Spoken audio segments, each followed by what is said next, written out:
நாமத்தினாலே கூறி வந்திருக்கிற உங்கள் யாவரையும் நாங்கள் வாழ்த்தி வரவேற்கிறோம். இந்த வழியிலே கர்த்தருடைய வார்த்தைக்காக நாங்கள் கடந்து சென்றிருக்கிறோம். நாங்கள் ரோமன் புத்தகத்துக்கு நாங்கள் திருப்பிக் கொள்வோம். ரோமன் புத்தகத்துக்கு நாங்கள் திருப்பிக் கொள்வோம். நாங்கள் முதலாவது வாசிப்போம் 7ஆம் வசனத்திலிருந்து 10ஆம் வசனம் வரைக்கும் வாசிப்போம். 7ஆம் வசனத்திலிருந்து 10ஆம் வசனம் வரைக்கும் வாசிப்போம். மரித்தவன் பாவத்துக்கு நீங்கி விடுதலையாக்கப்பட்டிருக்கிறானே, ஆகையால் கிறிஸ்துவுடனே கூட நாம் மரித்தோமானால் அவருடனே கூட பிழைத்தும் இருப்போம் என்று நம்புகிறோம். மருத்துவரிலிருந்து எழுந்த கிறிஸ்து இனி மரிப்பதில்லை என்று அறிந்திருக்கிறோம். மரணம் இனி அவரை ஆண்டு கொள்வதில்லை. அவர் மரித்தது பாவத்திற்கென்று ஒரே தரம் மரித்தார். அவர் பிழைத்திருக்கிறது தேவனுக்கென்று பிழைத்திருக்கிறார். மகா இரக்கமுள்ள நல்ல தெய்வமே சுவாமி, இது மனதுருக்கமும் தயவும் அன்பும் மிகுந்த கிருபை நிறைந்த தெய்வம். ஆகவே மக்கள் நாங்கள் நன்றி செலுத்துகிறோம். இந்த நாளிலும் கூட உங்களுடைய சமூகத்துக்கு வந்திருக்கிற சிறு பிள்ளைகள் முதல் பெரியவர் வரைக்கும் எல்லாரையும் உங்களுடைய கருத்து கொடுக்கிறோம். வலைதளங்களிலே இந்த வார்த்தைகளை கேட்டுக்கொண்டிருக்கிற ஒருவரையும் உங்களுடைய கருத்து கொடுக்கிறோம். கர்த்தர் தாமே சுவாமி உம்முடைய விளையேற பெற்ற கிருபையை ஒவ்வொருடைய வாழ்க்கையிலும் கர்த்தாவே சுவாமி நீர் அனுப்பி அன்று ஒவ்வொருவரையும் உமக்கு முன்பதாக சுவாமி நீங்கள் பலப்படுத்தும்படியாக நாங்கள் ஜெபிக்கிறோம். வார்த்தையை கேட்கிறவர்கள் அந்த வார்த்தையின்படி நடந்து கொள்வதற்கு தங்களை ஒப்புக் கொடுப்பதற்கு கர்த்தரே நீங்க கிருபை பாராட்டும்படியாக நாங்கள் ஜெபிக்கிறோம். அப்படி நீங்க செய்கிற கிருபைக்காக உமக்கு நன்றி செலுத்துகிறோம். அடியை மறைத்து உண்மை நீங்க வெளிப்படுத்துங்க. உம்முடைய அன்பை, உம்முடைய இரக்கத்தை, உம்முடைய தயவை, உம்முடைய மிகுந்த பாதுகாப்பை குறித்து ஒருவர் அறிந்து கொள்வதற்கு கர்த்தர் உதவி செய்யுங்க. அப்படி கிருபைக்காக நன்றி செலுத்துகிறோம். இயேசு கிறிஸ்துவின் தூக்கி நாமத்தை வங்குகிறோம் எங்கள் ஜீவனோட நல்ல பிதாவே, ஆமென். நல்லது. நாங்கள் இந்த நாளிலே கடந்த வாரம் நாங்கள் ரோமன் புத்தகம் 6ஆம் அதிகாரத்தில் நாங்கள் பார்த்தோம். நீ கிறிஸ்துவில் இணைக்கப்பட்டிருக்கிறாயா என்றதான ஒரு கேள்வியோடு கூட கடந்த வாரம் நாங்கள் பார்த்தோம். இந்த வாரம் அதே அந்த ரோமன் அதிகாரத்தில் நாங்கள் பார்த்திருக்கிறோம். அதாவது உன்னால் நிச்சயமாக நீதி செய்ய முடியும், உன்னால் நிச்சயமாக நீதி செய்ய முடியும் என்றதான ஒரு தலைப்புல தான் நாங்கள் இந்த நாளிலே நாங்கள் பார்க்கிறோம். நல்ல கவனிங்க. இன்னைக்கு நாளிலே நான் பார்க்கக்கூடியதான வார்த்தை என்ன சொல்லி பார்த்தீங்கன்னா, இப்ப எங்களுக்கு நாங்கள் சாதாரண மனிதர்களாக இருக்கிறபடினால எங்களுக்கு நீதி செய்யக்கூடிய காரியங்கள் எங்களுக்குள்ள இருக்கிறதா அப்படின்ற ஒரு கேள்வி எழுகிற பொழுது நல்லா கவனிங்க. சரி, அந்த நீதி எப்படிப்பட்டது அப்படின்னு பார்த்தீங்கன்னு சொன்னா ஆண்டவருக்குரிய நீதி, அதாவது தேவன் ராஜ்யத்துக்குரிய நீதி. இந்த நீதியை செய்யக்கூடிய அளவுக்கு எங்களால் அதை செய்ய முடியுமா அப்படின்றதான ஒரு கேள்வி நீங்க பார்க்கிற பொழுது நல்லா கவனிங்க. மனுஷர்களால எந்த மனுஷனுடைய பாவத்தையும் நிவர்த்தி செய்யக்கூடிய அளவுக்கு ஒரு மனிதனால் ஒரு கிரிகைகளை செய்ய முடியாது. நல்ல கவனி. இன்னைக்கு உலகத்துல தான தர்மங்கள் பண்றாங்க, புண்ணிய நதிகள்ல போய் குடிக்கிறாங்க, பெரிய பெரிய பாத யாத்திரைகள் போறாங்க. இப்படிப்பட்ட எல்லா விஷயங்களும் நடந்து கொண்டிருந்தாலும் எந்த மனிதனாலும் தன்னுடைய பாவத்துக்கான பாவ நிவாரண பலி யாருக்கும் என்ன செய்ய முடியாது. அப்ப அப்படி இருக்கிற பொழுது நல்லா கவனிங்க, நம்முடைய ஆண்டவராகிய தெய்வம் ஒரு மனிதனை நோக்கி பார்த்து நாங்க பார்த்தோம், பாவம் ஒரு மனிதனை ஆளுகை செய்யுமானால் அந்த பாவத்தினுடைய கொடூரமான அந்த பாவத்துக்குரிய கொடூரமான தண்டனை என்னவாக இருக்கும் சொல்லி பார்த்தீங்கன்னா, பாவத்தின் சம்பளம் மரணம் என்றதான அந்த மரணத்தை தான் பாவத்துக்கு ஆண்டவர் நியமிச்சிருக்கிறதான கூலி. அப்ப இந்த கூலியில சிக்கி இருக்கிறது உலகத்தில் இருக்கிற அனைத்து மனிதர்களையும் ஆண்டவர் என்ன பண்றது சொன்னா, அவர்கள் அந்த பாவத்திலிருந்து மீட்டெடுக்கப்பட வேண்டும் என்றதான ஒரு விலையேற பெற்றதான ஒரு எதிர்பார்த்த தெய்வம் என்ன பண்ண சொல்லி சொன்னா, அவருடைய ஒரே குமாரனாகிய இயேசு கிறிஸ்துவானவரை எங்களுக்காக, எங்களுடைய பாவத்துக்காக, எங்களுடைய அக்கிரமங்களுக்காக அவர் பலி செலுத்தும்படி விரும்பினதினாலதான் ஆண்டவராக இயேசு கிறிஸ்து இந்த உலகத்துல எங்களுக்காக மரணத்தை தன்னுடைய வாழ்க்கையிலே அவர் ஏற்றுக்கொண்டார் என்று நாங்கள் பார்க்கக்கூடியதாக இருக்கிறது. நல்ல கவனி. இது என்ன நடக்குன்னு பாத்தீங்கன்னா, அப்ப எந்த மனிதனாலும் பாவத்திலிருந்து மீண்டு வர முடியாது. எந்த மனிதனாலும் பாவத்திலிருந்து மீண்டு வர முடியாது. அப்ப பாவத்திலிருந்து மீட்டு எடுக்க வேண்டிய பொறுப்பு யாருக்கு இருக்கு பாத்தீங்கன்னா, தேவனிடத்துல தான் இருக்குது அந்த பொறுப்பு. தேவன் தான் ஒரு மனிதனை பாவத்திலிருந்து மீட்டெடுக்க முடியும்.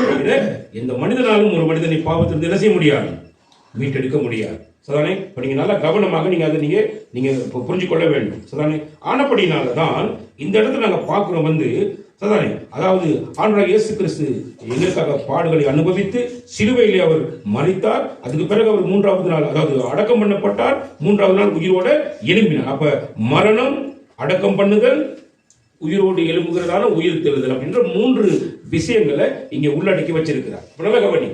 நாம கர்த்தருக்கு முன்பதாக நாங்க நீதி செய்ய வேண்டும் என்றால் நாம நீதி உள்ள வாழ்க்கையை வாழ வேண்டும் என்றால் அப்ப நாங்க என்ன செய்யணும் அப்படின்னு பாத்தீங்கன்னா, நாங்க மரணிக்க வேணும், அடக்கம் பண்ணப்பட வேணும், மூன்றாவது நாள் உயிரோட எழும்புனது போல உயிரோட எழும்ப வேண்டும் அப்படின்றதால மூன்று என்ன சொல்றது மூன்று படிகளை கர்த்தர் நமக்காக என்ன பண்ணி வச்சுக்கிறாரு, ஆயத்தப்படுத்தி வச்சுக்கிறார்.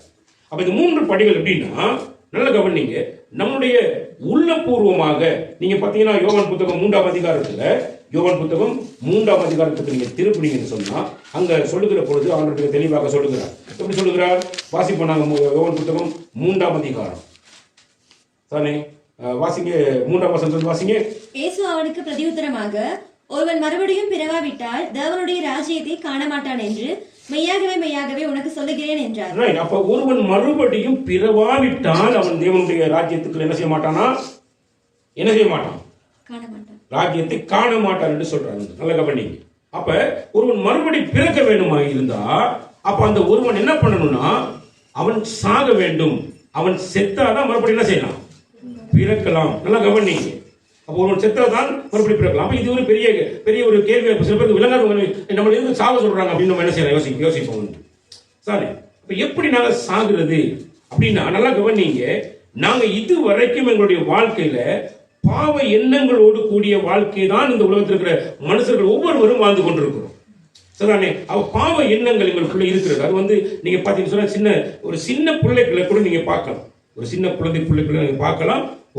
உங்களுடைய குழந்தையை நீங்க கையில வச்சுட்டு இருக்கிற பிள்ளைய விட்டுட்டு நீங்க இன்னொரு பிள்ளைய தூக்கி வச்சிருந்தீங்கன்னா அந்த பிள்ளைய தூக்குறது நிமித்தம் அந்த பிள்ளை உங்களோட என்ன செய்யும்? சண்டை பிடிக்கும், அது அழுகும், பயங்கரமான போராட்டத்தை கொண்டு வரும். அப்ப என்ன தெரியுது அப்படின்னா, சிறு பிள்ளைக்குள்ள கூட அங்க பொறாமை என்ற எண்ணம் வருகிறதை எங்களால் என்ன செய்ய முடியும்? காணக்கூடியதாக இருக்கு. ஆனா உலகத்தில் இருக்கிற அறிவியல்வாதிகள் என்ன பண்ணுவாங்கன்னா, குழந்தையும் தெய்வமும் ஒன்றுன்னு சொல்லுவாங்க. ஆனா அது ஒரு நாளும் குழந்தையும் தெய்வமும் ஒன்றாக என்ன செய்ய முடியாது, மாற முடியாது. ஏனென்றால் அது பிறப்புல இருந்து ஆதாம் தொடக்கம் ஆதாமுடைய சந்ததியார்களாக இருக்கக்கூடிய நம்ம எல்லாருடைய வாழ்க்கையிலும் ஜென்ம சுபாவ பாவம் என்பது அந்த மனுஷனுக்குள் ஒளிந்துதான் இருக்கிறது. அப்ப அந்த பாவத்துக்கு ஒரு மனிதன் என்ன பண்ணப்பட வேண்டும்னா, அவன் மறிக்க வேண்டும். அப்படின்னா பாவத்துக்கு என்ன செய்யணும்? சாக வேண்டும். செத்தாதான் அவன் மறுபடியும் என்ன செய்யலாம்? பிறக்கலாம். அப்படி எப்படி பிறக்கலாம்? அப்ப அதுக்கு பெரிய ஒரு வேத பாரகன், ஒரு பரிசேயன், அதுக்கு என்ன கேள்வி கத்தரிடத்துல கேட்கிறான் பார்த்தீங்கன்னா 4வது வசனம். அதற்கு நிக்கோதேமு, ஒரு மனுஷன் முதிர் வயதாய் இருக்கையில் எப்படி பிறப்பான்? அவன் தன் தாயின் கற்பத்தில் 2ஆம் தரம் பிரவேசித்து பிறக்க கூடுமோ என்றார். எல்லாருக்கிட்டையும் இருக்கிற கேள்வி, எப்படி மறுபடி பிறக்க முடியும் அப்படின்னா, சரி ஆண்டவரே, ஒரு மனிதன் நாங்கெல்லாம் வளர்ந்து பெரிய பெரிய ஆக்களா இருக்கிறோம், இப்படிப்பட்ட நாங்க எங்களுடைய பெத்த தாயுடைய வயிற்றுக்குள்ள மறுபடி பிரவேசிக்க முடியுமா? அப்படி பிரவேசிக்க மறுபடியும் எங்களால் பிறக்க முடியுமான்ற ஒரு கேள்வியை என்ன பண்ணாலும் ஒரு கேள்வியோடு என்ன செய்யலாம், தேவனிடத்துல கேள்வி எழுப்புகிறதை எங்களால் பார்க்கக்கூடியதாக இருக்குது. சரி, அப்ப அதுக்கு இயேசு மறுபடியும் ஒரு வசனத்தை அவர் பேசுகிறார். வாசிங்க. இயேசு பிரதியுத்தரமாக, ஒருவன் ஜலத்தினாலும் ஆவியினாலும் பிறவாவிட்டால் தேவனுடைய ராஜ்யத்தில் பிரவேசிக்க மாட்டான். முதலாவது காண மாட்டான், இரண்டாவது பிரவேசிக்க மாட்டான். இப்ப முதலாவது நம்ம என்ன பண்ணணும் அப்படின்னா, நம்ம காண்பதற்கு நாங்க ஒப்பு கொடுக்க வேண்டும். நாங்க ஒரு விஷயத்தை காண வேண்டும். எப்படி காணலாம் அப்படின்னா, நம்முடைய ஆண்டவராகிய இயேசு கிறிஸ்து 2000 வருடங்களுக்கு முன்பதாக பாவத்துக்காக மரித்தார் என்பதை நாங்க முதலாவது என்ன பண்ண வேண்டும்? நாம காண வேண்டும். எப்படி காணலாம்? வேதத்திலிருந்து தான் நம்ம என்ன செய்யலாம், அந்த காரியத்தை குறித்து நாங்க என்ன செய்யலாம், காணக்கூடியதாக இருக்கிறது. சரி, அப்படி முதலாவது நம்ம காண்பதற்கு நாங்க ஒப்பு கொடுக்க வேண்டும் ஆண்டவரிடத்துல. ரெண்டாவது நாங்க என்ன பண்ணோம் அப்படின்னு சொல்லி பாத்தீங்கன்னு சொன்னா, சரி, அப்படி காண்கிற நாங்க கிறிஸ்துவுக்குள்ளான ஞானஸ்நானத்துக்குள்ள நாங்க எங்களை என்ன பண்ண வேண்டாம், நாங்க ஒப்பு கொடுக்க வேணும். அப்படியே கிறிஸ்துவுக்குள்ள ஞானஸ்நானம், ஆண்டவராகிய இயேசு கிறிஸ்து என்னுடைய பாவத்துக்காக தான் இந்த சிலுவை என்னும் தூக்கு மரத்தை தன்னுடைய வாழ்க்கையில் அவர் தெரிந்து கொண்டார். என்னுடைய பாவத்துக்காக தான் அவருடைய கைகளையும் கால்களையும் ஆணிகளுக்கு கடவும்படி கொடுத்தார்.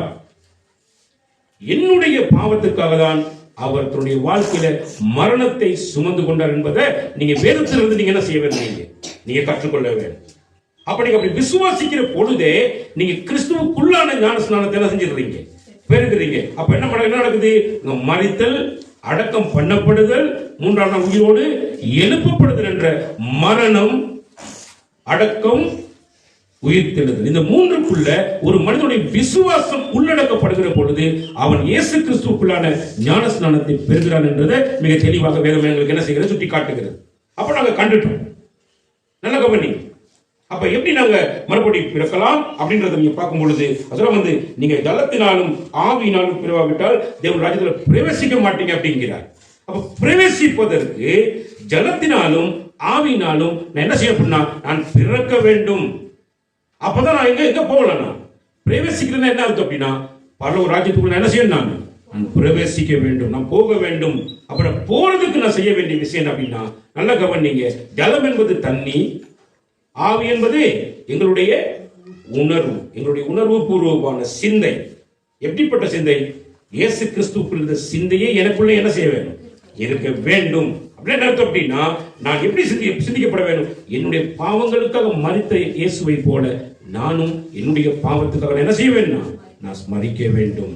அதனாலதான் தண்ணீர், அதாவது நீங்க பாத்தீங்கன்னா இந்த உலகத்தில் இருக்கிற மனிதர்கள், சபைக்குள்ள இருக்கக்கூடியதான சபை மக்கள், இப்படிப்பட்ட எல்லாருக்கும் மத்தியில நான் மறுபடியும் பிறந்த ஒரு அனுபவத்துக்கூடாக நான் ஜலத்தில நான் என்னை தாட்டு அதுக்குள்ளாக நான் மறித்து நான் மறுபடியும் எழுப்பப்படுகிற பொழுது நான் உயிரோடு எழுப்பிய ஒரு புதிய மனிதன் என்ற அடையாளத்தை வெளிப்படுத்தும் நோக்கத்தோடு கூட என்ன பண்றது பாத்தீங்கன்னா மறுபடியும் நான் என்ன செய்யறேன்னா உயிரோடு எழுப்பி வருகிறேன். அப்ப அடையாள பூர்வமாக நான் எங்களுடைய ஜனங்கள் மனிதர்கள் காண்பதற்கும் சபை விசுவாசிகள் மத்தியில சபைக்குள் நான் ஒரு அங்கத்தினராக ஏற்றுக்கொள்ளப்பட்டேன் என்றதான ஒரு காரியத்துக்கு அடையாளமாக நான் ஜலத்தினால என்ன செய்ய சொல்லி ஜலத்தில் நான் மாண்டு மறுபடியும் உயிரோடு எழும்புகிறதுக்கு ஒரு அடையாளமான ஞானஸ்நானமாக நான் என்ன செய்ய வெளியே வருகிறேன். அப்ப ரெண்டு ஞானஸ்நானம், ஒன்று விசுவாசத்தின் மூலமாக கிறிஸ்துவுக்குள்ளான ஞானஸ்நானம், இரண்டாவது அடையாள பூர்வமான ஞானஸ்நானம். நான் கடந்த வாரம் உங்களுக்கு நான் தெளிவாக படித்து கொடுத்தேன், நல்லா கவனி. அப்ப இப்படிப்பட்டதான பிறப்பு எங்களுடைய வாழ்க்கையில வந்தால் மட்டும்தான் நான் தேவன் ராஜ்யத்துக்கு என்ன செய்ய முடியும், எனக்கு என்ன செய்ய முடியும், பிரவேசிக்க முடியும். முதலாவது காண வேணும், இரண்டாவது என்ன செய்ய வேணும், பிரவேசிக்கணும். அப்ப காண்பது என்பது என்ன, நான் வேதத்திலிருந்து நான் கற்றுக்கொள்ளுகிறேன், கற்றுக்கொள்ளுகிறதை நான் இங்கே வசனத்தை கேட்கறது கூட நான் கற்றுக்கொள்ளுகிறேன், கற்றுக்கொள்ளுகிறதை என்னுடைய செயல்கள் மூலமாக நான் செயல்படுத்தினால் ஒழிய, அதனால கவனிங்க, நான் வசனத்தை கேட்கிறேன் ஆனா அதன்படி செய்யாதிருப்பேன், ஆனால் நான் செத்தவனுக்கு சமமாக இருப்பேன். அப்ப இந்த விசுவாசம் எப்படிப்பட்டதா இருக்கணும் அப்படின்னா கிரியை உள்ள விசுவாசமாக என்ன செய்யப்பட வேண்டும், இருக்க வேண்டும். கிரிகள் இல்லாத விசுவாசம் செத்ததுக்கு சமம் என்று வேதம் சொல்லுகிறது. அப்ப நல்ல கவனிங்க, வசனத்தை கேட்கிறோம், அதன்படி என்னுடைய கிரியைகளிலே நான் அதை நடப்பித்து காண்பிக்க வேண்டும். அப்ப முதலாவது பார்ப்பது கேட்பது, இரண்டாவது நான் அவருடைய சமுத்திர என்னுடைய கிரியைகளினால நான் செயல்பட்டாலுடைய நான் தேவன் ராஜ்யத்துக்குள் என்ன செய்ய முடியாதனால பிரவேசிக்க முடியாது என்பதை மிக தெளிவாக ஆண்டவராகிய தேவன் சொல்லுகிறார். நல்ல கவனிங்க. அப்ப இந்த இடத்துல நாங்க என்னத்தை சொல்ல போறோம், என்ன எதிர்பார்க்கிறது பார்த்தீங்கன்னா மனுஷர்களாகி நம்மளுக்கு நீதி செய்ய முடியாது, சரி, பாவம் இல்லாத வாழ்க்கையை வாழ முடியாது. பாவம் எங்களை சுற்றிலும் இருக்கும், இந்த நேரம் எங்களை சுற்றிலும் இருக்கும். அதை நீங்க கவனிச்சீங்கன்னா நம்ம இருதயத்தை சுற்றிலுமே பாவம் இருக்கும். இப்ப இருதயத்தை சுற்றி இருக்கிறதுனா எங்க சரீரம் தான் இருக்கு. அப்ப சரீரத்துல சரிதானே பாவ எண்ணங்கள், பாவ இச்சைகள் இதெல்லாம் என் சரீரத்திலே இருக்கும். இந்த சரீரத்திலே பாவம் இருக்கிறபடினாலதான் என் இருதயத்தை டக்குன்னு என்ன பண்ணிடுதுன்னா டச் பண்ணிடுது. இருதயத்தை டச் பண்ண உடனே இருதயம் பாவத்தை செய்யக்கூடிய ஒரு நிலைப்பாட்டுக்குள்ள என்ன செஞ்சிருதுன்னு பாத்தீங்கன்னா அப்படியே இழுக்கப்பட்டு போயிருது. இது ஒரு மிகப்பெரிய ஒரு காரியம். ஆண்டவர் சொல்றார், பாவத்துக்காக உன்னால மறிக்க இயலாது, பாவத்தை நீ பாவத்திலிருந்து நீ என்ன செய்யறதுன்னு சொன்னா நீ விடுதலை பெற முடியாது. அப்படினாலதான் நான் உனக்காக என்ன செய்யறேன், உன்னுடைய பாவத்துக்காக நான் மறிக்கிறேன் அப்படின்னு சொல்லி கர்த்தர் என்ன செய்ய, பாவத்துக்காக அவரும் மறிக்கிறார். இப்ப அவர் எங்ககிட்ட எதிர்பார்க்கிற விஷயம், உனக்கு செய்ய முடியாத ஒன்று, இந்த பாவத்திலிருந்து நீ சரியான ஒரு வாழ்க்கை வாழ முடியலன்னா ஒரு காரியம் அப்படின்னா நீங்களும் சரி நானும் சரி கர்த்தருக்கு என்னை ஒப்பு கொடுக்கிற பொழுது நான் கர்த்தருக்கு என்ன செய்யணும்னா ஒப்பு கொடுக்கணும். ஆண்டவரே, இப்ப ஒரு எழுத்தாளனுடைய கையில் இருக்கக்கூடிய ஒரு பென்சிலை போல அல்லது ஒரு பேனாவை போல நான் உங்களுடைய கைகளிலே என்னை ஒப்பு கொடுக்கிறேன். ஆண்டவர் கைகளில் என்னை ஒப்பு கொடுத்துட்டா ஆண்டவர் தமக்கு பிரியமானபடி அவர் நம்ம என்ன பண்ணுறது நம்ம பண்ணி என்னென்ன பண்ணணுமோ அவர் என்ன செஞ்சு போயிடுவார். அவருடைய கைகளில் ஒப்பு கொடுக்க சொல்றாரு. அப்ப ஒப்பு கொடுத்துட்டா சரி, அவர் என்ன பண்ணுவார்னா எங்களை என்ன செய்வார், அவர் நடத்துகிற பிரகாரமாக எங்களை அவர் என்ன செய்வார், நடத்துகிற தெய்வமாக இருக்கிறார். சரிதானே? அப்ப நல்லா கவனிங்க. அதனாலதான் ஆண்டவர் எங்களுக்கு மிக தெளிவாக சொல்கிறார். சரிதானே? 11ஆம் வசனம் சொல்றது, அப்படியே நீங்களும் உங்களை பாவத்திற்கு மறித்தவர்களாகவும் நம்முடைய கர்த்தராகிய இயேசு கிறிஸ்துவுக்குள் தேவனுக்கென்று பிழைத்திருக்கிறவர்களாகவும் எண்ணிக்கொள்ளுங்கள். அப்ப எண்ணம், அதாவது எங்களுடைய சிந்தை, எங்களுடைய வாழ்க்கையில் எப்படி பண்ண பாவத்துக்கு மறைச்சிட்டோம், நீதிக்கு என்ன செஞ்சிட்டோம், பிழைச்சிட்டோம். அப்படிங்கிற ஒரு எண்ணம் எங்க வாழ்க்கையை விட்டு எங்க இருதயத்தை விட்டு அசையாதபடியான ஒரு எண்ணத்தை ஒரு சிந்தையை என்னுடைய வாழ்க்கை வந்து நாங்கள் என்ன செய்ய வேண்டும், வளர்த்துக் கொள்ள வேண்டும். அப்படி வளர்த்து கொண்டா நல்ல கவனிங்க, அப்படி வளர்த்து கொண்டா நாங்கள் ஒரு காரியத்தை நாங்கள் செய்வோம். எப்படி பார்த்தீங்கன்னா, பாவம் என்னை வந்து ஆட்சி செய்யாதபடிக்கு, பாவம் வந்து என்ன செஞ்சிடக்கூடாது, நீ ஆட்சி செஞ்சிடக்கூடாது. சரி, அப்ப இந்த காரியத்தை ஏன் செய்கிறார், ஏன் இந்த காரியத்தை கர்த்தர் செய்கிறார் அப்படின்னா, இது முதல் மனிதனாகிய ஆதாமுக்கு கொடுக்கப்பட்ட மிகப்பெரிய ஒரு ஆசீர்வாதம். இந்த ஆசீர்வாதத்தை அவன் எப்படி இழந்தான் அப்படின்னா, பாவம் செய்தது கூடாக இழந்தான். பாவம் செய்தது கூடாக இழந்து ஆசீர்வாதத்தை அவன் இழந்துட்டான். சரி, அதே முதலாம் அதிகாரத்துல அந்த 26வது வசனத்தை நீங்க வாசிப்பீங்கன்னு சொன்னா, ஆண்டவர் மனிதனை சாதாரணமாக முறையில் அவர் படைக்கவில்லை. மனிதனை சாதாரணமான முறையில் படைக்கவில்லை. சரி, வாசிங்க. பின்பு தேவன் நமது சாயலாகவும் நமது ரூபத்தின் படியையும் மனுஷனை உண்டாக்குவோமாக. அப்ப தேவன் என்ற சொற்பதம் எலோஹிம் என்றதான வார்த்தையில அடங்கும்.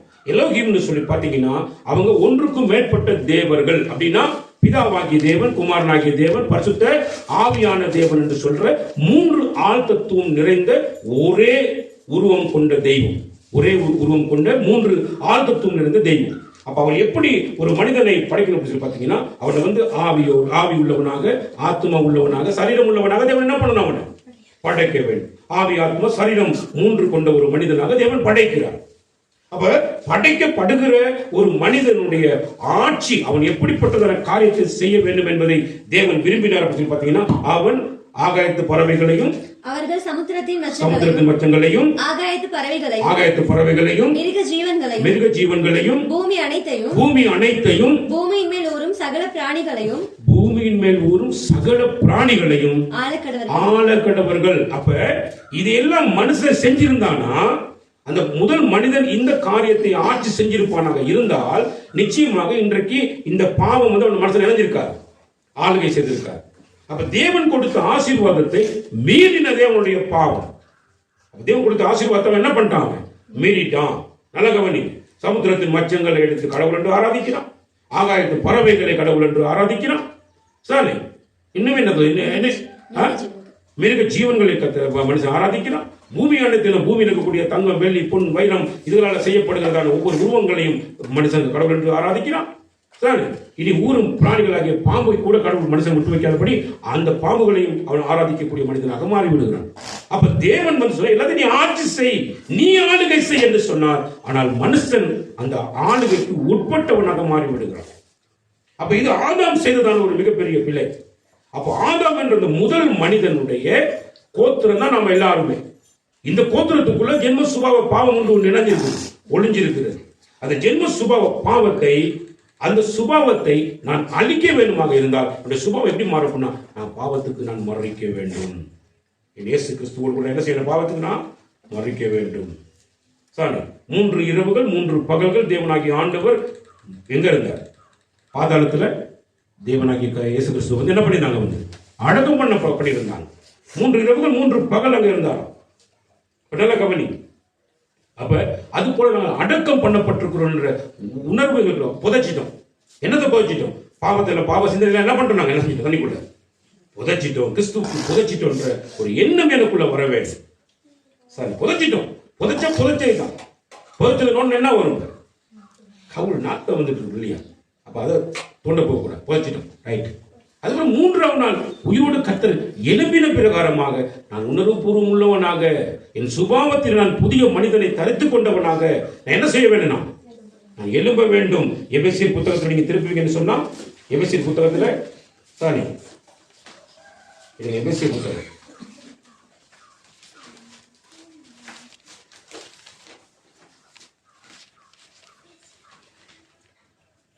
23ஆம் வசனத்தை வாசிங்க. எபேசியர் புத்தகம் 4ஆம் அதிகாரம் 23ஆம் வசனம். 22 23 வாசிங்க. அந்தபடி முந்தின நடக்கைக்குரிய மோசம் போக்கும் இச்சைகளாலே கெட்டு போகிற பழைய மனுஷனை நீங்கள் கலைந்து போட்டு உங்கள் உள்ளத்திலே புதிதான ஆவி உள்ளவர்களாகி மெய்யான நீதியிலும் பரிசுத்தத்திலும் தேவனுடைய சாயலாக சிருஷ்டிக்கப்பட்ட புதிய மனுஷனை தரித்துக் கொள்ளுங்கள். இப்ப என்ன சொல்றேன்னா, நீங்க உங்களுடைய நடக்கைகள் இருக்குது இல்லையா, அந்த நடக்கைகள் பழைய மனுஷனுடைய நடக்கைகள், அதெல்லாம் உங்களை மோசம் போக்கிரும். ஆனா மோசம் போக்கக்கூடிய பழைய மனசோட நடக்கைகள் எல்லாம் நீங்க என்ன பண்ணுங்கன்னா நீங்க கலைந்து போட்டுருங்க. உங்க உள்ளத்துல புதிதான ஆவி உள்ளவர்களாகி, புதிதான சிந்தை உள்ளவர்களாகி, புதிதான உணர்வு உள்ளவர்களாகி என்ன செய்யுங்கன்னா மெய்யான நீதியிலும் பரிசுத்தத்திலும் தேவனுடைய சாயலாக சிருஷ்டிக்கப்பட்ட புதிய மனுஷனை புதிய மனுஷனை தேவன் சிருஷ்டித்திருக்கிறார். எப்படி சிருஷ்டித்திருக்கிறார் பார்த்தீங்கன்னு சொன்னா அவருடைய மரணத்தின் வாயிலாக, அவருடைய அடக்கம் பண்ணுதலின் வாயிலாக, அவருடைய உயிர்த்தெழுதலின் வாயிலாக தேவன் ஒரு புதிய மனிதன் இந்த உலகத்துக்கு இணைஞ்சிருக்கிறார், வந்து கொண்டு வந்திருக்கிறார். அந்த மனிதனை நீங்க என்ன பண்ணுங்க, நீங்க தரிச்சு கொள்ளுங்க. அப்போ உங்களால் என்ன செய்ய முடியும்னா நிச்சயமாக நீதி செய்ய முடியும். நல்ல கவனிங்க. இதை கர்த்தர் மிக தெளிவாக எங்களுக்கு என்ன சொல்ல வந்து எங்களுக்கு சொல்லிக் கொடுக்கிறார். சரி, அப்ப ஆனபடினால சரி எங்களை கர்த்தர் சொல்லுகிறார் வந்து அப்ப உனக்கு வந்து செய்ய முடியாத விஷயங்களை உனக்கு செய்ய முடியாது. ஆனபடினால உன்னை வந்து நான் என் கர்த்தருக்கு என்னை ஒப்பு கொடுத்து இருக்கிறேன் என்ற சிந்தை உனக்குள்ள வரவே. அப்ப அதுக்கு நீ என்ன செய்யணும் அப்படின்னு பாத்தீங்கன்னா எது மூலமாக பாவம் உடைய வாழ்க்கையில வருகிறது அப்படின்னு பாத்தீங்கன்னா முதல்ல கண்கள்ல இருந்து பாவம் வருகிறது, கண்களின் நீச்சு. அதுக்கு பிறகு வருகிறது என் ஜீவனத்தின் பெருமை. சரி, அப்ப ஆதியாகமம் புத்தகத்தில் 3ஆம் அதிகாரத்தில் நீங்க வீட்டுல போய் வாட்சி பார்த்தீங்கன்னா உங்களுக்கு தெரியும். சரி, அங்க ஏவாள் வந்து முத என்னத்தை பார்த்தானா அந்த கனியை பார்த்தான். ஆனா கனியை பார்க்கறதுக்கு முன்னாடி ஒரு காரியத்தை பார்த்தான். என்னத்தை பார்த்தான்? சர்ப்பத்தை பார்த்தான். சர்ப்பத்தை பார்த்ததின் விளைவு என்ன வந்துச்சு? அவளுக்குள்ள இச்சை வந்துச்சு. சரி, அப்புறம் வந்து எதுக்கு அவர் கீழ்படிக்கிறார்? சரி, நல்ல கவனிங்க. என்னதுக்காக கீழ்படிக்கிறார் வந்து அவருடைய வாழ்க்கையில வந்து? சரி, ஒரு மனிதன் வந்து தேவனுக்கு கீழ்படிய வேண்டும். ஆனா நடந்த விஷயம் என்ன அப்படின்னு பாத்தீங்கன்னா தேவனுடைய வார்த்தைக்கு கீழ்படியாம அங்க சர்ப்பத்தினுடைய வார்த்தைக்கு என்ன பண்ணா கீழ்படிய ஆரம்பிக்கிறான். இப்ப அந்த நன்மை தீமை அறியத்துக்கு கனியை சாப்பிட்டதுனாலயா கர்த்தர் அவங்களுக்கு தண்டனை கொடுத்தார்? சாதாரண கனி, அந்த கனியை சாப்பிட்டதுனாலயா கர்த்தர் அவ்வளவு பேர் தண்டனை கொடுத்தார் அப்படின்னு தேவனை அறியாத ஜனங்கள் கேட்பாங்க கேள்வி. என்னடா இது உங்களுடைய ஆண்டவர் பயங்கரமானவர் போல அன்புள்ளவர் அன்புள்ளவர் சொல்லிட்டு இருக்கிறீங்க, ஏதோ பசிக்கு ஒரு கனியை சாப்பிட்டதற்காக வேண்டிய எவ்வளவு பேர் தண்டனை? பசிக்கு சாப்பிடுறதுக்கு கர்த்தர் ஏகப்பட்ட மரங்களை என்ன செஞ்சு வச்சிருந்தார். அவர் ஒரு மரத்துக்கு கனியை மட்டும் சாப்பிட வேணும் ஒரு விஷயத்தை சொல்லியிருந்தார். அப்ப என்னத்துக்கு சொல்லியிருந்தார்? அவர் படைத்த மனிதன் அவருடைய வார்த்தைக்கு கீழ்ப்படிந்து நடக்க வேண்டும் என்ற ஒரு கீழ்ப்படிதலின் அடையாளத்தை பார்த்துக் கொண்டிருந்தார் கர்த்தர். அவருக்கு தெரியாது அவன் சாப்பிட மாட்டான் தெரியுமா? அந்த தெய்வம் தெரியாதா? அவன் நல்லா தெரியும் கர்த்தருக்கு எதான் செய்ய போறான்னு தெரியும். அதே மாதிரி அந்த மனிதன் கீழ்ப்படியாமல் போகும் பொழுது அந்த கீழ்ப்படியாமையின் அந்த மனுஷனிடத்துல வந்து என்ன வரும்னு பாத்தீங்கன்னா சொன்னா என்ன வரும்? பாவம் வந்துடும். பாவத்துக்கான தண்டனை என்னவா வரும்? மரணமாக வந்துடும். அந்த மரணத்திலிருந்து அவனை உயிர்ப்பிப்பதற்கு சரி என்னுடைய ஒரே குமாரனாகிய இயேசு கிறிஸ்து நிச்சயமா இந்த உலகத்துக்குள்ள என்ன செஞ்சாகும் போய் தான் ஆகணும் என்பதையும் கர்த்தர் அறிஞ்சு வச்சிருந்தார். அவருக்கு தெரியும் மனுஷனுக்கு செய்வான்னு தெரியும். சரி, இந்த புதிய மனுஷனை தடுத்து கொண்டு இப்ப நாம இருக்கிறோமே, நாம இப்ப புதிய மனுஷனை தடுத்து கொண்டிருக்கிறோம் அப்படின்னா இந்த புதிய மனுஷனை தடுத்து கொண்ட நாம அந்த ஆதாம் ஏவாள் செய்த பாவத்தை நாங்க செய்ய முடியாது. அப்ப எங்ககிட்ட என்ன எதிர்பார்க்கிறான் வந்து கீழ்ப்படுதலை எதிர்பார்க்கிறார். அப்ப கீழ்ப்படுதல் யாருக்கு கீழ்ப்படிந்தார்? சர்ப்பத்துக்கு கீழ்ப்படிந்தால். சர்ப்பத்துக்கு என்ன செஞ்சார்? கீழ்ப்படிந்தார். தன்னுடைய சிந்தையை, தன்னுடைய உணர்வை, தன்னுடைய எதிர்பார்ப்பை சரி சர்ப்பத்துக்கு என்ன செஞ்சார்? ஒப்பு கொடுத்தார். அது நிமித்தம் என்ன பண்ணான்? பாவத்தை செய்தார். சரி, அப்ப அதனாலதான் அங்க பாவம் மனுஷனுக்குள்ள என்ன செஞ்சு வந்துச்சு. இன்னைக்கு கர்த்தருங்கிறது எதிர்பார்க்கிற விஷயம் அப்படின்னா உன்னுடைய அமைய முதல்ல உன்னுடைய கண்ணை என்ன செய்ய அப்படின்னா உன்னுடைய கண்ணை வேதத்துக்கு ஒப்புக்கொடு. உன்னுடைய காதை வேதத்துக்கு ஒப்புக்கொடு. இரவும் பகலும் கர்த்தருடைய வேதத்தில் நீ என்ன செய்? தியானமாயிரு. சங்கீதம் 1ஆம் அதிகாரம் இல்லையா? வீட்டுல போய் அதெல்லாம் வாசிக்கணும். நீங்க சங்கீதம் நீ கர்த்தருடைய வசனத்துக்கு என்ன செய்ய உடைய இருதயத்தை கொடு. இரவும் பகல்னா ஒரு நாள் ஒவ்வொரு நாளும் கர்த்தருடைய சமூகத்தில் நீ என்ன செய்? அவருடைய வசனத்துல இரு. அப்பதான் நீ என்ன செய்யப்படுவ? நீ ஆஸ்வதிக்கப்படுவ. மிக தெளிவாக ஆண்டு சொல்றாரு. அப்ப என்னுடைய கண்கள் எங்களுடைய இருதயம் எல்லாம் கர்த்தருக்கு நாங்கள் ஒப்பு கொடுத்துருவோம். அதுதான் இங்க ரோமர் அதிகாரத்தில் நாங்கள் பார்க்கிற பொழுது சரி நீங்கள் உங்கள் அவயவங்களை அநீதியின் ஆயுதங்களாக பாவத்துக்கு ஒப்புக் கொடாமல் உங்களை மரித்தோரிலிருந்து பிழைத்திருக்கிறவர்களாக தேவனுக்கு ஒப்புக் கொடுத்து உங்கள் அவயவங்களை நீதிக்குரிய ஆயுதங்களாக தேவனுக்கு ஒப்புக் கொடுங்கள். அப்ப நீங்க உங்களுடைய அவயவங்களை பாவத்துக்கு ஒப்புக் கொடுக்காதீங்க. ஏன்னா பாவம் உங்களை என்ன செய்யாது? பாவம் உங்களை ஆளுகை செய்ய முடியும். ஆளுகை என்றால் என்ன அப்படின்னா சாரி ஆட்சின்னு அர்த்தம். ஒரு மன்னனுடைய ஆட்சின்னு அர்த்தம். முதல் மனிதனுக்கு கர்த்தர் கொடுத்தது என்னது? எல்லாத்தையும் நீ ஆண்டு கொள்ள அப்படின்னு தான் கொடுத்தார். சரி, இன்னைக்கு மனுஷன் என்னென்னத்தெல்லாம் ஆராதிக்கிறான் அப்படின்னு கடவுள் படைச்சா அவ்வளோத்தையும் இணைஞ்சிட்டு இருக்கான் மனுஷன் இன்னைக்கு உலகத்துல ஆராதிச்சு கொண்டிருக்கிறான். ஆனா உண்டாக்கினவரை சிருஷ்டித்தவரை மறந்துட்டான். நிலைமைப்படும் மோசமான நிலைமைக்கு போய் சேர்ந்துருச்சு. அப்ப அதனாலதான் ஆண்டவர் வந்து இங்க சொல்ற வந்து பாவம் உங்களை என்ன செய்யக்கூடாது, ஆட்சி செஞ்சிடக்கூடாது. பாவத்தின் ஆட்சி வந்து அது பயங்கரமாக, அது மிகப்பெரிய அகோரமாக இருக்கும். அது உங்களுடைய மரணத்துக்கு என்ன செய்ய கொண்டு போயிட்டு சேர்த்தணும் அப்படிங்கிறார். சரி, ஆனபடினால நீ பாவத்துக்கு நீ கீழ்படுத்தினா உன்னை என்ன செஞ்சிடும்? மரணம் வந்து என்ன பண்ணி உன்னையே என்ன செஞ்சிடும்? உன்னை ஆளுக செஞ்சிடும். சானே, பாவத்துக்கு கீழ்படியாத, பாவ எண்ணத்துக்கு கீழ்படியாத, சானே, பாவம் செய்யறதுக்கு என்ன செஞ்சிடாத, நீ உன்னை ஒப்பு கொடுத்துறாரு, உன் அவயங்களை கொடுத்துறாரு. தேவனுக்கு கொடு, உன் அவயங்களை ஒப்பு கொடு. அப்போ உன் அவயவங்கள் என்ன பண்ணுவார்னா அவர் நடப்பிப்பார். தேவன் நடப்பிக்க ஆரம்பிச்சிருவார். அவர் எல்லாத்தையும் செய்ய ஆரம்பிச்சிருவார். சரி, அப்ப அவர் செய்ய ஆரம்பிச்சிட்டாருன்னு சொன்னா பாவனுடைய வாழ்க்கை என்ன செய்யாது, ஆட்சி செய்யாது. அப்ப இந்த கிருபை என்றது என்னத்தை கொண்டு வருகிறார் சொல்லி பாத்தீங்கன்னா, எங்களால செய்ய முடியாத வேலைகளை தேவன் எங்களுக்குள்ளாக இருந்து செய்ய விரும்புகிறதுக்கு பேர் தான் தேவ கிருபை. நல்ல கவனிங்க. இப்ப எனக்கு ஒரு தேவ நீதியை செய்ய முடியும்னா நிச்சயமா எனக்கு செய்ய இயலாது. நீங்க புரிஞ்சு கொள்ளுங்க. நீங்க ஒரு மனிதனால தேவ நீதி செய்ய முடியாது. எப்படி செய்யலாம்? தேவன் அவனுக்குள்ள இருந்தால் செய்யலாம். சானே, அதான் இம்மானுவேலராக இருக்கிறார். தேவன் நம்மோடு இருக்கிறார். சானே, நமக்குள்ள வந்து என்ன செய்து இருக்கிறார்? வந்து தேவன் எங்க இருக்கிறார்? அவர் எங்க இருக்கிறார்? நீங்க வாட்சி பாத்தீங்கன்னா 2 கொரிந்தியர் புத்தகம் 6ஆம் அதிகாரத்தில் நீங்க பாத்தீங்கன்னா அவர் நமக்குள்ள வந்து உலாவி எங்க இருக்கிறார்? நம்ம வாட்சி பாருங்க. 2 கொரிந்தியர் 6ஆம் அதிகாரம். தேவனுடைய ஆலயத்துக்கும் விக்கிரகங்களுக்கும் சம்பந்தம் ஏது? நான் அவர்களுக்குள்ளே வாசம் பண்ணி அவர்களுக்குள்ளே உலாவி அவர்கள் தேவனாய் இருப்பேன். நான் அவர்களுக்குள்ளே வாசம் பண்ணி அவர்களுக்குள்ளே உலாவி அவர்கள் தேவனாய் இருப்பேன் அப்படிங்கிறார். அப்ப தேவன் வந்து எனக்குள்ள வாசம் பண்ணி தானே, எனக்குள்ள என்ன பண்ண, அவரு எனக்குள்ள வாசம் பண்ணி எனக்குள்ள உலாவி என்னுடைய தேவனாக அவர் இருக்கிற பொழுது தானே என்னுடைய கை தேவன் விரும்பினதை செய்யும். எனது கால்கள் தேவன் விரும்பின இடத்துக்கு போகும். என்னுடைய கண்கள் தேவன் பாத்திர பிரகாரமாய் தேவ பார்வையை பார்க்கும். என்னுடைய காதுகள் தேவனுடைய சத்தத்தை என்ன செய்யும்? கேட்கும்.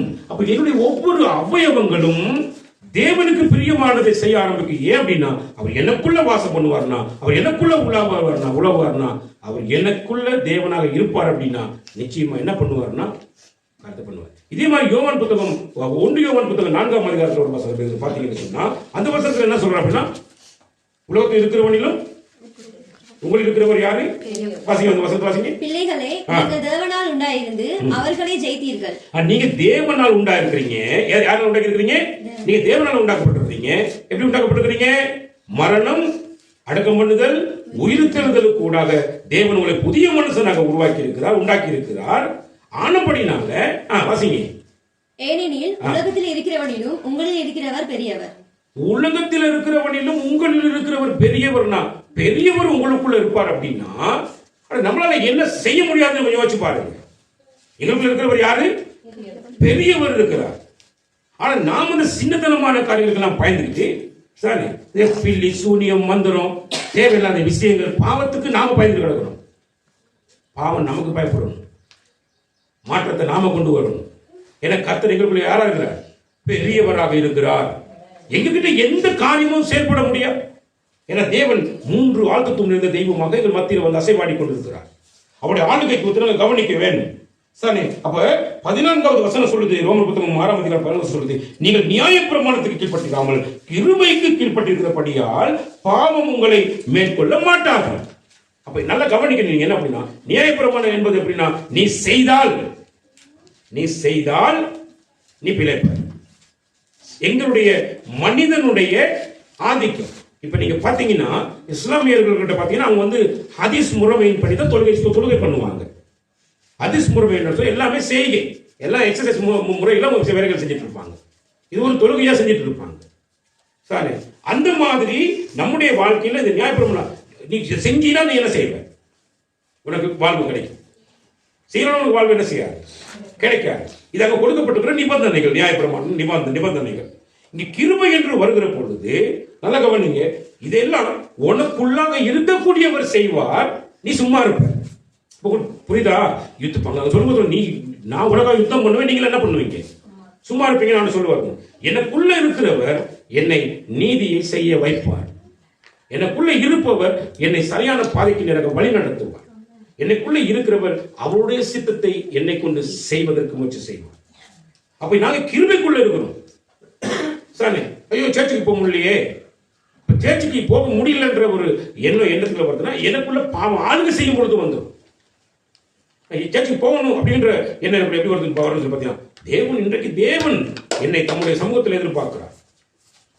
அப்ப அவர் என்ன பண்ணுவாருன்னா, அவருக்கு நான் என்னுடைய அவயவங்களை நான் ஒப்புக் கொடுக்கிற பொழுது என் அவயவங்களை எல்லாம் பிழை செய்வதற்கு நடத்தாதபடிக்கு அவர் எல்லாவற்றையும் நீதி செய்வதற்காக என்ன செய்ய துவங்கிடுவார், நடத்த ஆரம்பிச்சிருவார். இதை நாங்கள் புரிஞ்சு கொள்ள வேண்டும், தெளிவாக புரிஞ்சு கொள்ள வேண்டும். சாமி அப்ப ஆனபடினால பாவம் உங்களை என்ன செய்யாது, மேற்கொள்ள மாட்டாது. ஏன் மேற்கொள்ள மாட்டேன்னா, உனக்குள்ள இருக்கிறவர் கிருபை பொருந்தினவர் இருக்கிறார். அதனால பாவம் என்ன செய்யறாரு. அப்படி இருந்தும் உனக்குள்ள பாவம் மாளிகை செய்யறதுன்னு சொன்னா உன்னை நீ கவனிச்சு பார். அதானே நீ பாவத்துக்கு மறிச்சேன்னு சொல்ற, பாவத்துக்கு நீ அடக்கம் பண்ணப்பட்டேன்னு சொல்ற, பாவ சரியை ஒளிந்து போய் மூன்றாவது உயிரோடு எலும்பினு சொல்ற. அப்போ உனக்குள்ள நீ சரியான விதத்தில் நீ என்ன செய்யற, நீ இன்னும் தேவனுக்கு முன்பதாக நீ என்ன செய்யற, நீ பாவத்துக்கு உன்னை மறிக்கிறதுக்கு ஒப்பு கொடுக்கவில்லை. நீ பாவ சரீரம் செத்து போன சரீரத்தை நீ அடக்கம் பண்ணவில்லை. நீ மூன்றாவது நாள் ஒரு புதிய மனிதனாக நீ என்ன செய்யல, நீ எழும்பவில்லை.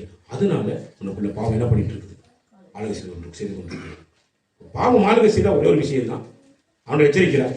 பாவம் ஒன்று ஆளுகை செய்யறதுக்கு விட்டுட்டீங்கன்னா அடுத்து உன்னை மரணமும் என்ன செய்யும், உன்னை ஆளுகை செய்யும் என்றதை நீ மறந்து விடக்கூடாது என்றதை மிக தெளிவாக சொல்கிறார். ஆகவே தேவன் தமது கிருபையினால் என்ன பண்றாருன்னா எங்களுக்கானது எல்லாவற்றையும் செய்கிறார். அடுத்து நீங்க பாத்தீங்கன்னு சொன்னா சானே நாங்க பார்க்கிற பொழுது சானே 2 வசனத்தை பார்க்கலாம் இல்லையா? 21வது வசனத்தை வாசிங்க. இப்பொழுது உங்களுக்கு வெட்கமாக தோன்றுகிற காரியங்களினாலே அக்காலத்தில் உங்களுக்கு என்ன பலன் கிடைத்தது, அவைகளின் முடிவு மரணமே. இப்ப இந்த காலம் இப்ப கிறிஸ்து குறிப்பிட வந்துக்கிறோம், தேவ சமுத்திரம் வந்து உட்காந்துக்கிறோம். இப்ப எங்களுக்கு எல்லாமே பாவம் பாவம் பாவம் எங்களுக்கு காண்பிக்கப்படுகிறது. ஆகவே பாவம் நான் கடந்து வந்த பாதையிலெல்லாம் பாவம் என்னை சூழ்ந்து கொண்டிருந்த போதெல்லாம் நான் எப்படிப்பட்ட வாழ்க்கைக்குள்ள இருந்தேன்.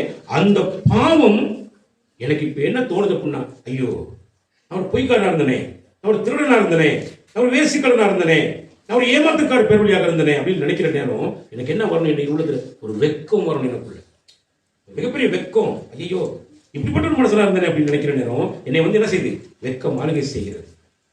சரி, அப்ப அந்த காரியத்தை அந்த நாட்கள்ல செய்த போது எனக்கு என்ன பிரயோஜனம் கிடைச்சிச்சு அப்படின்னா, நீ போய் சொன்னது கூட உனக்கு என்ன பிரயோஜனம் கிடைச்சி, நீ கலவரத்துக்கு கூட உனக்கு என்ன பிரயோஜனம் கிடைச்சி, விபச்சார பாவத்தில் வேஸ்தனத்தில் ஈடுபட்ட போது உனக்கு என்ன பிரயோஜனம் கிடைச்சிச்சு, எந்த பிரயோஜனத்தோட வாழ்க்கையை நீ அனுபவிச்ச சிந்திச்சு பார்.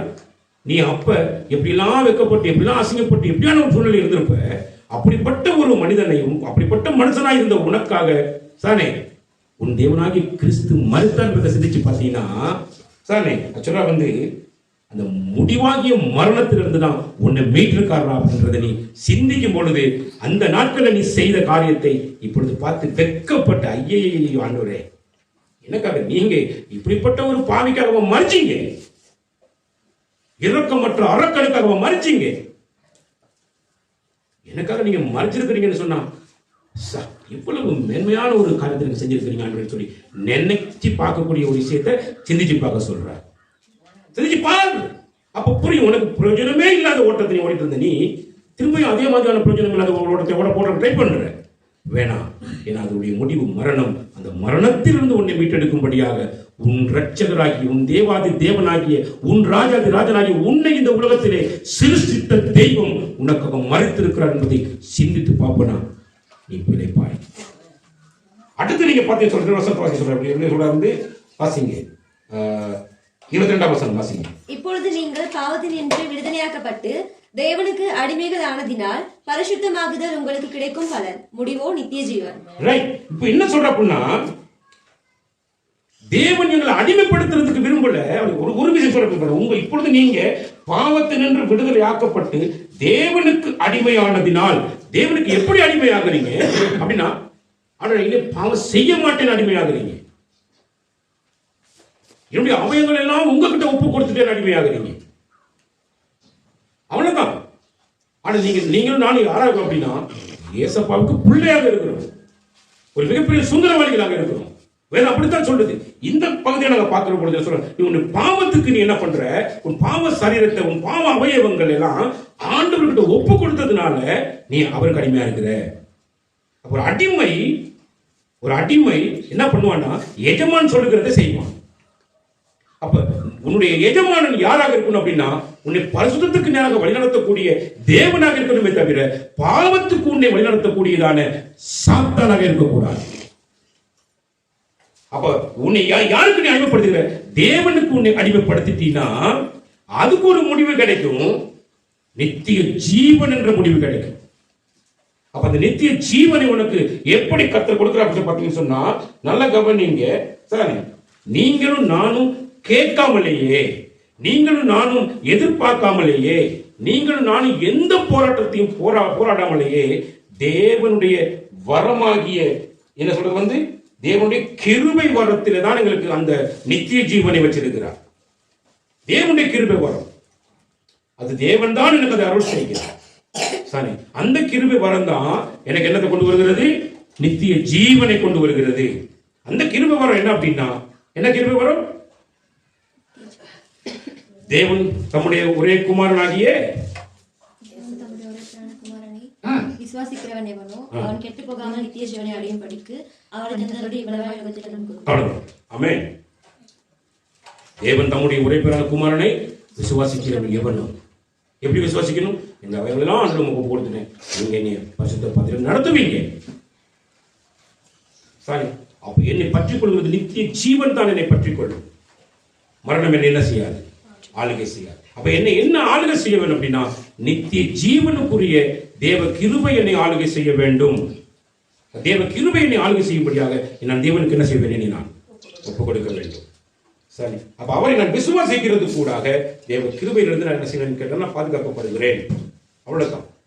அப்ப நல்ல கவனிங்க, எங்களால நீதியை செய்ய முடியுமா, தேவ நீதியை செய்ய எங்களால முடியுமான்னு ஒரு கேள்வி வந்தா நிச்சயமா முடியும். நிச்சயமா எங்களால் நீதி செய்வதற்கு முடியும். எப்படின்னா, என்னையும் என் அவயவங்களையும் என் ஆண்டவராகிய தேவனுக்கு நான் அடிமைப்படுத்துகிற பொழுது என்னால் நீதி செய்வதற்கு முடியும். ஆமென். அப்ப நாங்க எதுக்கு எங்களை நாங்க ஒப்பு கொடுத்துட கூடாது, பாவம் செய்யறதுக்கு அவயவங்களை என்ன செய்யக்கூடாது, நாங்க ஒப்பு கொடுத்து விடக்கூடாது. ஏனென்றால் என் தேவனாகிய கர்த்தர் என்னை அவருடைய மரணத்திலே, அவருடைய அடக்கத்திலே, அவருடைய உயிர் தெழுதலிலே, அந்த சாயலிலே தேவன் என்னை இணைத்திருக்கிறபடினாலே நான் புதிய மனிதன், புதிய ஆவியை பெற்றவன். ஆனால் எனக்கு என்ன செய்ய முடியாது, திரும்ப பாவம் என்ன செய்ய முடியாது, என்னால செய்ய முடியாது என்ற ஒரு நிலைப்பாட்டுக்குள்ளே நான் உள்ளடக்கிக் கொள்கிற மனிதனாக நான் ஜீவிக்க வேண்டும். அப்படிப்பட்டவன் என்ன பண்ணுவான் அப்படின்னா, தேவனுக்கு தன்னை ஒப்பு கொடுத்தவன் இந்த இடத்துல காணாம இருக்க மாட்டான். நிச்சயமா தேவ சமூகத்தில் என்ன பண்ணுவான், அவன் இருப்பான். ஏன்னா தேவனுக்கு நன்றி சொல்றதை தவிர அவனுக்கு வேற ஒரு விஷயம் என்ன செய்ய வாழ்க்கையில இருக்காது. வருவோம். இன்னைக்கு நிறைய பேர் ஏன் காணல அப்படின்னா, தங்களுடைய சரீரத்தையும் தங்களுடைய அவயவங்களையும் தேவனுக்கு ஒப்பு கொடுக்காதவர்கள் இங்க என்ன செய்ய முடியல, இடத்துல காண முடியல. பரிதாபத்துக்குரிய விஷயம். அவர்களுக்காக நான் எல்லாரும் சகோதர சகோதரியாக இருந்து அவங்களுக்காக நான் என்ன பண்ணணும், நான் ஜெபிக்க வேண்டும். உங்களுடைய கீழ்ப்படிதல் தேவனுக்குரியதாக இருந்தால் நிச்சயமாய் எங்களாலே நீதி செய்வதற்கு முடியும். கர்த்தர் ஒருவரையும் ஆசீர்வதிப்பாராக. ஆமென்.